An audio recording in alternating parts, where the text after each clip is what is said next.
Second essay to James Baldwin's Nothing Personal.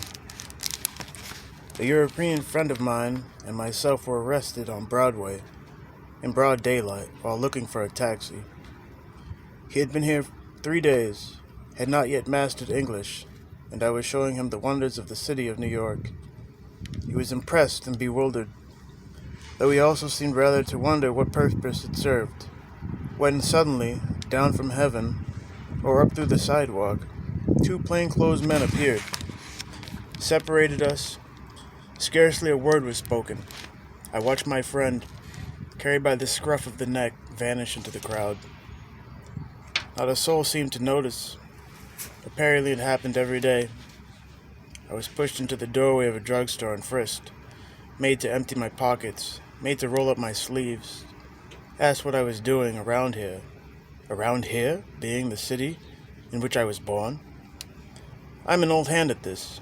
Policemen have always loved to pick me up and sometimes to beat me up. So I said nothing during this entire operation.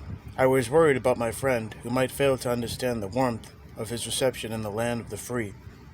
Worried about his command of English, especially when confronted by the somewhat special brand used by the police. Neither of us carried knives or guns. Neither of us used dope. So much for the criminal aspect. Furthermore, my friend was a married man with 2 children, here on a perfectly respectable visit. And he had not even come from some dirty and disreputable place like Greece, but from geometric and solvent Switzerland. So much for morals. I was not exactly a bum either, so I wondered what the cop would say. He seemed extremely disappointed that I carried no weapons, that my veins were not punctured, disappointed, and therefore more truculent than ever. I conveyed to him with some force that I was not precisely helpless, and that I was perfectly able, and more than willing, to cause him a great deal of trouble.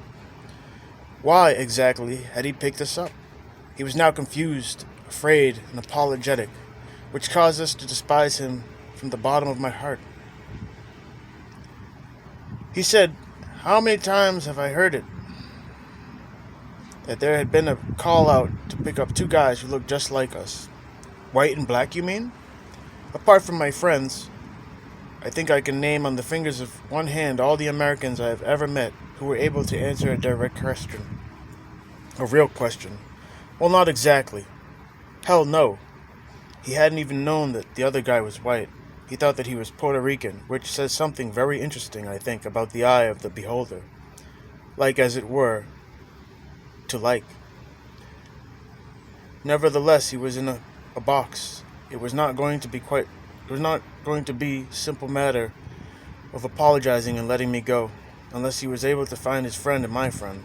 I was going to force him to arrest me, and then bring charges for false arrest. So not without difficulty, we found my friend, who had been released and was waiting in the bar around the corner from our house. He also had baffled his interlocutor, had baffled him by turning out to be exactly what he said he was. Exactly what he had said he was, which contains its own comment, I think, concerning the attitudes Americans have toward each other. He had given my friend a helpful tip. If he wanted to make it in America, it would be better for him not to be seen with niggers. My friend thanked him warmly, which brought a glow, I should imagine, to his simple heart. How we adore simplicity, and has since made something of a point of avoiding white Americans. I certainly can't blame him. For one thing, talking to Americans is actually extremely uphill work. We are afraid to reveal ourselves, because we trust ourselves so little. American attitudes are appalling, but so are the attitudes of most of the people in the world. What is stultifying here is that the attitude is presented as the person. One is expected to justify the attitude in order to reassure the person, whom, alas, one has yet to meet, who is light years away in some dreadful private labyrinth. And in this labyrinth, the person is desperately trying to find out what he really feels. Therefore, the truth cannot be told, even about one's attitudes. We live by lies, and not only, for example, about race, whatever by this time in this country, or indeed in the world. this word may mean, but about our very natures. The lie has penetrated to our most private moments and the most secret chambers of our hearts. Nothing more sinister can happen in any society to any people. And when it happens, it means that the people are caught in a kind of vacuum between their present and their past. The romanticized, that is, the malign past. The romanticized, that is, that is the malign past, and the denied and dishonored present. It is a crisis of identity.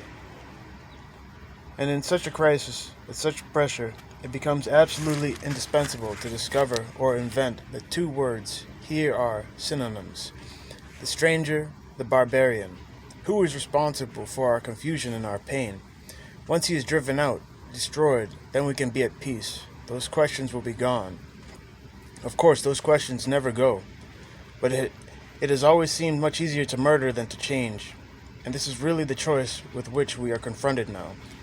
I know that these are strong words for a sunlit, optimistic land, lulled for so long and into such an euphoria by prosperity, based on the threat of war, and by such magazines as Reader's Digests, and stirring political slogans, and Hollywood and television, communications whose sole role is not to communicate, but simply to reassure. Nevertheless, I am appalled, for example, by the limpness with which the entire nation appears to have accepted the proposition that, in the city of Dallas, Texas, in which handbills were being issued accusing the late President Kennedy of treason, one would need a leftist lunatic with a gun to blow out the president's head. Leftists have a hard time in the South. There cannot be very many there. I certainly was never followed around southern streets by leftist lunatics, but straight state troopers. Similarly, there are a great many people in Texas, or for that matter in America, with far stronger reasons for wishing the president dead than any demented Castroite could have had. Quite apart now from what time will reveal the truth of this case to have been, it is reassuring to feel that the evil came from without and is no way connected with the moral climate of America. Reassuring to feel that the enemy sent the assassin from far away, and that we ourselves could never have nourished so monstrous a personality, or be in any way whatever responsible for such a cowardly and bloodly act. Well, the America of my experience has worshipped and nourished violence for as long as I have been on earth. The violence was being perpetrated mainly against black men, though to strangers. And so it didn't count. But if a society permits one portion of its citizenry to be menaced or destroyed, then very soon no one in that society is safe.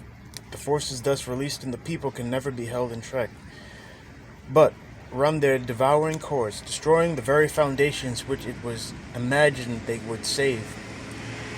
But we are unbelievably ignorant concerning what goes on in our country, to say nothing of what goes on in the rest of the world, and appear to have become too timid to question what we are told. Our failure to trust one another deeply enough to be able to talk to one another has become so great that people with these questions in their hearts do not speak them. Our opulence is so pervasive that people who are afraid to lose whatever they think they have persuade themselves of the truth of a lie and help disseminate it. And God help the innocent here, that man or woman who simply wants to love and be loved.